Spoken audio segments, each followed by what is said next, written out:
Hi guys, today we're going to talk about thrashing. So thrashing is what happens when a program is spending more time paging than actually executing. So we've talked about paging quite a bit. So this is when a program is actually trying to move pages in and that it needs more than it's actually executing the code that is within the pages. So today I want to talk about the causes of thrashing and then some solutions. So the cause of thrashing is that basically the number of frames are no longer enough for the process that's running. So here if we have I don't know, let's call it P1, and this is the total number of pages that P1 has. So we have 1, 2, 3, 4, 5 pages. And let's say that it was allocated in main memory, let's just say 3 pages. So that's what it was allocated. So it has 3 pages, but now, which was fine. Maybe for a while it was fine. It was executing good.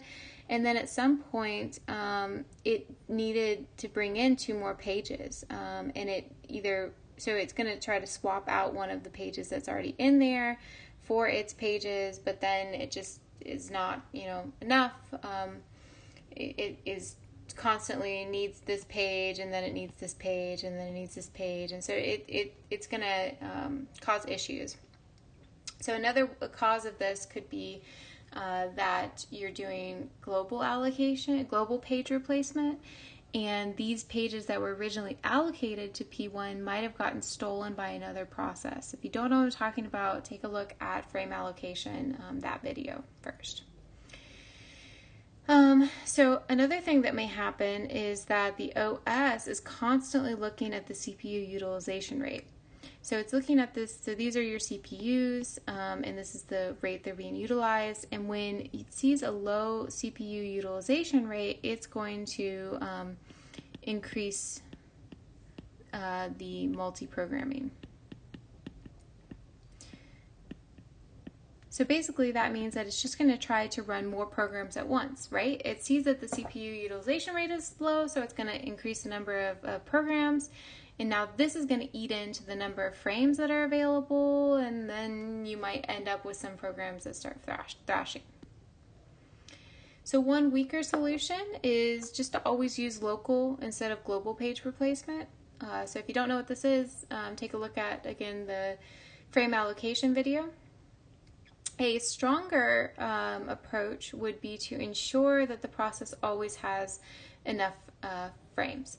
And so one strategy that you can do that would specifically satisfy this is a working set strategy. And then also we can use what's called page fault frequency to on the fly add and subtract pages, frames from a process. So for the working set model, this model actually looks at the frames that a process is actually using, and it defines groups of frames for that process as localities. So yellow, this is part of the same process. So these are both 2 localities in the same process. So maybe this is, I don't know, global variables. And so all of the things that are messing with global variables in your code have been put into these pages, and now they're grouped together into a locality. And we'll call this locality number 1.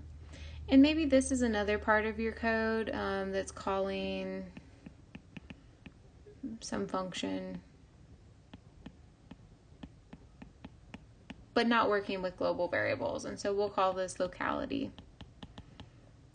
number 2. And if you sit and think about it, this is very common. If you look at your code, you probably yourself could sit there and kind of break things into different localities. And so now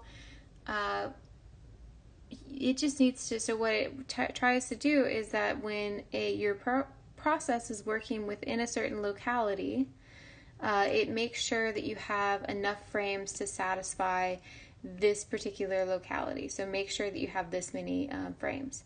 And then when you switch into, you load a a page from this locality, now it's going to maybe increase, maybe this locality is larger, has more pages grouped in it, and it's going to increase the number of frames that is allocated to the process.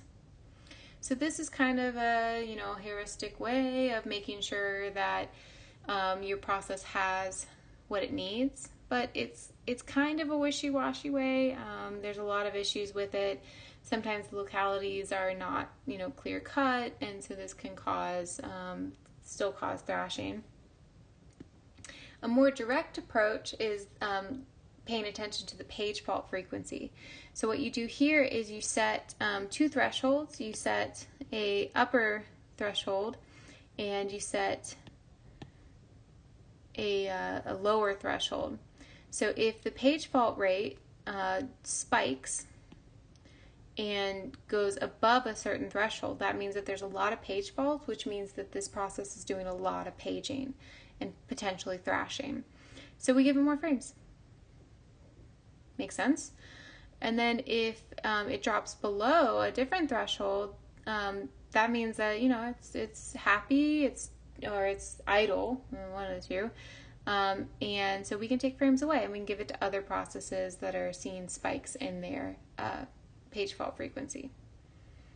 So those are 2 approaches that you can use to get rid of thrashing, or at least mitigate it. So please let me know if you have any questions. As promised, this was a short video. So thank you.